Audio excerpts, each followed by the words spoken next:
Hi everyone. Another quick update. This should be an interesting one. So the engine's on and off. Well, I'll start with the paint, where the paint shop and the wings are at the moment at the paint shop being prepared.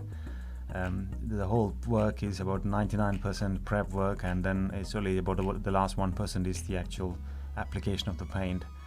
So the prep work's ongoing.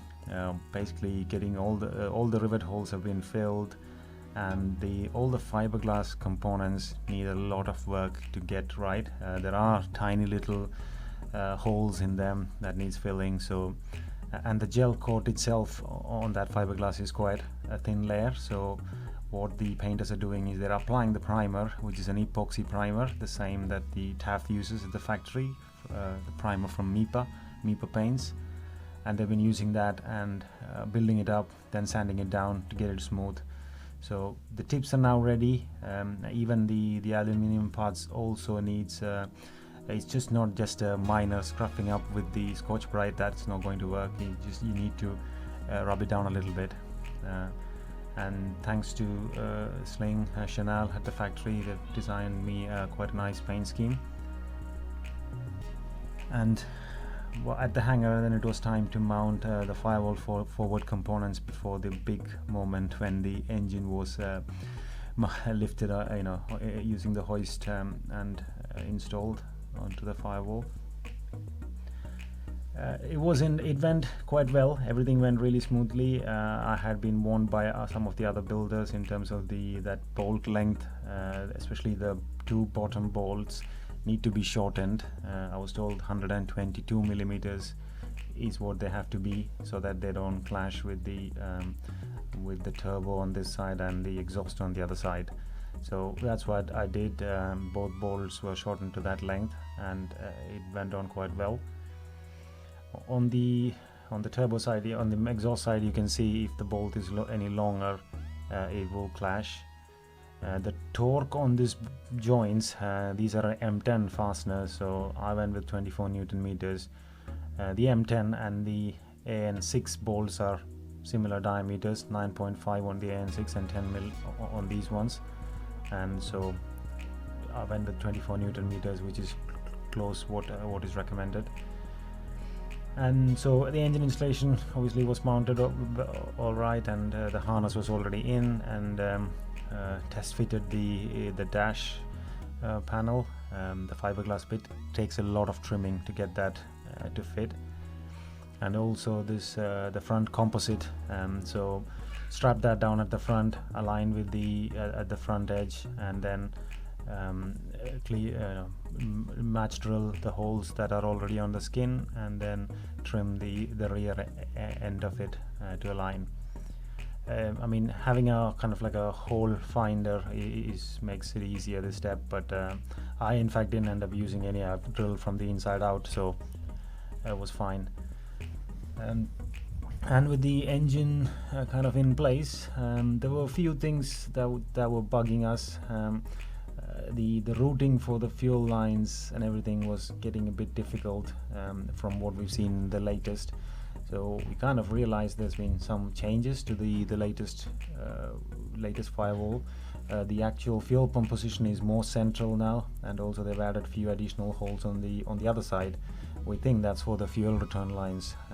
So only the feed line is on this side, and the return is actually on the other side, to make it an easier installation, easier routing. And also the big one, the one I mentioned earlier about the engine off. We just realized that the engine mount that I had received was a Sling 4.1. Here you can see the Sling TSI one from Evan. The bottom bracket has a slightly different shape to accommodate the intercooler.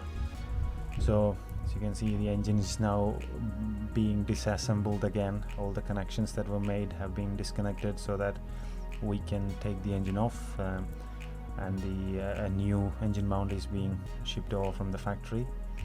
So once that arrives, that will be swapped over. Also, a few other things to note. I have my avionics is from Midwest, and they have a fuse box, and the master contactor needs to be mounted in these locations as shown in this image. So make sure you have the space allocated for them if you are getting your avionics from Midwest. Couple of other things to note. This one here, the ECU mounting bolts. They're supplied with 40mm long bolts, which are fine, but there is a spacer that needs to go on the back of them, and I've ordered 55mm long bolts to make sure that I can fit that with the spacer on. And you need the spacer because the two cables from the engine are too short or very tight fit if you don't use the spacer. So that's on order, and that's something to be done. And then the interior is still working on routing the fuel lines completed, and the plan is now slightly shifted. We are going for trying to get everything hooked up, and before the wings are installed, we're looking to go to install the finished engine installation and go for first engine start. In terms of all the other wiring, Nick's been working on the harness, trying to do all the connections to the tail harness we had already made, connecting up to the Midwest harness, and that's going pretty well. It'll be just once it's all connected up, it'll be quite an easy to connect. I've also installed the autopilot push rod for the elevator, and the actual end stop for the actuator needs to be trimmed so that it doesn't clash with the push rod.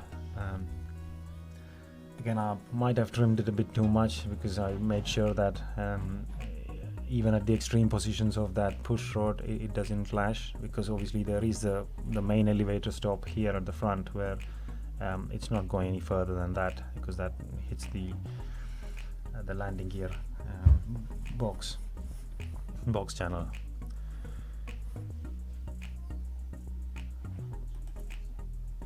So now the next step is to have the engine swapped out, or the engine mount swapped out, and even though once we realized the issue, Sling's been really great. They've air freighted a mount to me, and Tim, the UK sales agent, has been very helpful, and with James agreeing to do the work to swap that out. So hoping that we can recover that in a week. So until next time, take care everyone. Bye.